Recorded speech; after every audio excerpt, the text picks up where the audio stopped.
चलिए दोस्तों शुरू करते हैं आज का वोकैब सेशन और आज का हमारा फर्स्ट वर्ड हैगा इम्प्रोवाइज। इम्प्रोवाइज का मतलब होता है दोस्तों to do something, to do something, और वो भी कैसे? Without any preparation, without any preparation, बिना प्रिपरेशन किए आप किसी काम को मैनेज कर पाए, उसको कर पाए, इसको हम लोग बोलते हैं इम्प्रोवाइज। अब इसको याद कैसे रख सकते हैं गाइस? तो इसको हम ऐसे याद रख सकते हैं, जैसे हमने यहाँ पे वर्ड आप देखिए इम्प्रोवाइज, तो IMPRO, आई एम प्रो। और अगर आप प्रो हो, अगर हम प्रो हैं, अगर मैं प्रो हूं, तो किसी भी काम को करने के लिए हमको प्रिपरेशन ही नहीं करनी पड़ेगी। We can manage anything without any preparation. तो we can say the meaning of improvise is to do something without any preparation. तो ये था हमारा पहला वर्ड। चलते हैं दूसरे वर्ड की ओर। और दूसरा वर्ड जो हम देखने वाले हैं उसका नाम है एस्टाउंड। तो दोस्तों एस्टाउंड मतलब होता है सरप्राइज्ड या फिर शॉक्ड। ठीक है, सरप्राइज हो गए, एस्टाउंड। सरप्राइज्ड बोल सकते हैं, हम बोल सकते हैं शॉक्ड। अब इसको कैसे याद रख सकते हैं? तो इसको ऐसे याद रखते हैं कि जैसे हमारा कोई फ्रेंड था, उससे हम बहुत दिनों के बाद मिले। तो लास्ट टाइम जब हमने उसको देखा था बहुत फिट था, लेकिन अब हम उसको देख रहे हैं तो उसकी तोंद आ चुकी है, अब वो बहुत मोटा हो चुका है। तो एस्टाउंड, हमने उसकी ऐसी तोंद देखी कि हम लोग क्या हो गए, सरप्राइज हो गए, शॉक्ड हो गए। चलिए, तो ये हो गए हमारे दो वर्ड्स। तीसरा वर्ड अब हम जो देखेंगे इसको हम बोलते हैं एब्सकॉन्ड। तो एब्सकॉन्ड का मतलब होता है दोस्तों टू डिपार्ट सीक्रेटली। ठीक है, कहीं भाग जाना, वो भी कैसे? सीक्रेटली, कहीं के लिए निकल जाना। जैसे कि विजय माल्या क्या हो गया, एब्सकॉन्ड हो गया। उसने बड़ा घोटाला किया और वो कहाँ भाग गया, लंदन भाग गया। तो एब्सकॉन्ड को हम याद कैसे रख सकते हैं? तो देखिए एब्सकॉन्ड, एब्सकांड, तो कॉन्ड या कांड ये बहुत मैच कर रहा था। हम सोचते हैं कोई कांड हुआ, जब भी कोई कांड होता है तो जो वो कांड करने वाला है बंदा, वो क्या हो जाएगा, वो सीक्रेटली भाग जाएगा। तो ऐसा हम याद कर सकते हैं एब्सकॉन्ड, टू डिपार्ट सीक्रेटली। ऐसा कांड किया कि सीक्रेटली हमें क्या करना पड़ा, डिपार्ट करना पड़ा। एग्जाम्पल विजय माल्या। देखते हैं अब हम आज का हमारा फोर्थ वर्ड। तो फोर्थ वर्ड जो हम अब देखने वाले हैं दोस्तों, इसको हम लोग बोलते हैं पोग्रोम। पोग्रोम, तो पोग्रोम का मतलब क्या होता है गाइस? तो इसको हम ऐसे समझ सकते हैं कि एक प्रोग्राम था और उस प्रोग्राम में क्या हो गया, आतंकवादियों ने हमला कर दिया। तो वो प्रोग्राम प्रोग्राम ना रह के क्या हो गया, पोग्रोम हो गया। मतलब प्रोग्राम नहीं रहा, वो क्या हो गया, पोग्रोम हो गया। पोग्रोम का मतलब होता है दोस्तों मैसेकर।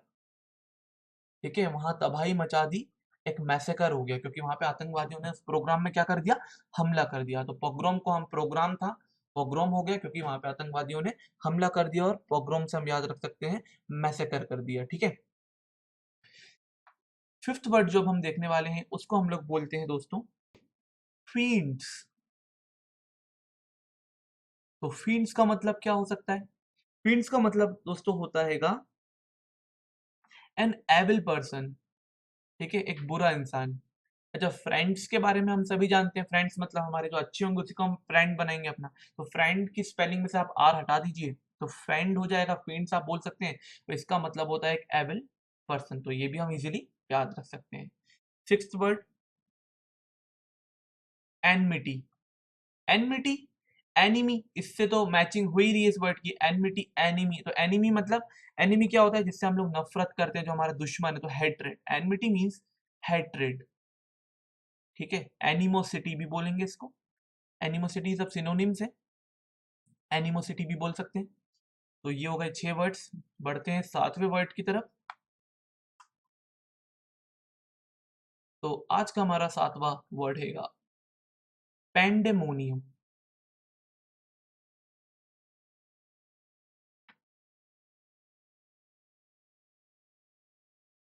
पेंडेमोनियम, तो पेंडेमोनियम का मतलब क्या होता है दोस्तों? पेंडेमोनियम का मतलब होता है कैओस।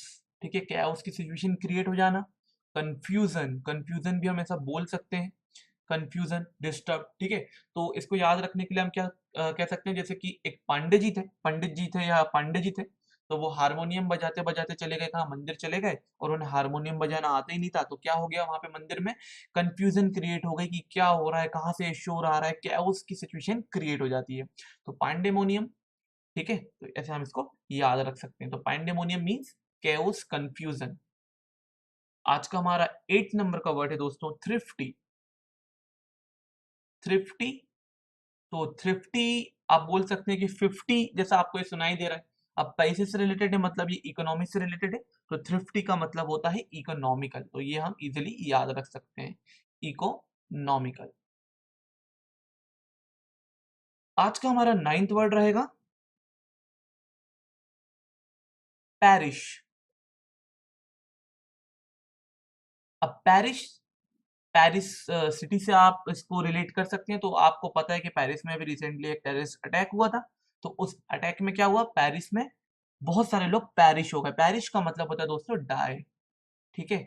और वो भी हम बोल सकते हैं इन अ सडन वे, मतलब एक ही झटके में कई लोगों का मर जाना। तो die in a sudden manner बोल सकते हैं हम ऐसा। तो perish means die in a sudden manner, ठीक है। तो ये है हमारा आज का 9th वर्ड। और अब हम देखेंगे हमारा आज का 10th वर्ड।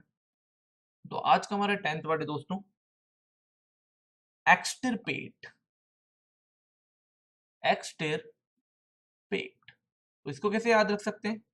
तो एक्सटिरपेट का वैसे मतलब होता है किसी चीज को रिड्यूस करना, रिड्यूस करना, ठीक है। तो एक्सटिरपेट आप बोल दीजिए, किसी आदमी का पेट बहुत निकला हुआ है तो हम उसको बोलेंगे एक्स्ट्रा पेट है, तो उसको क्या करना चाहिए, रिड्यूस करना चाहिए। तो एक्सटिरपेट का मतलब होता है दोस्तों किसी चीज को रिड्यूस करना। तो ये थे आज के 10 वर्ड्स। आई होप आप लोगों को समझ में आ गए होंगे। मिलते हैं अगले लेक्चर में फिर से नए 10 वर्ड्स के साथ। Thank you very much.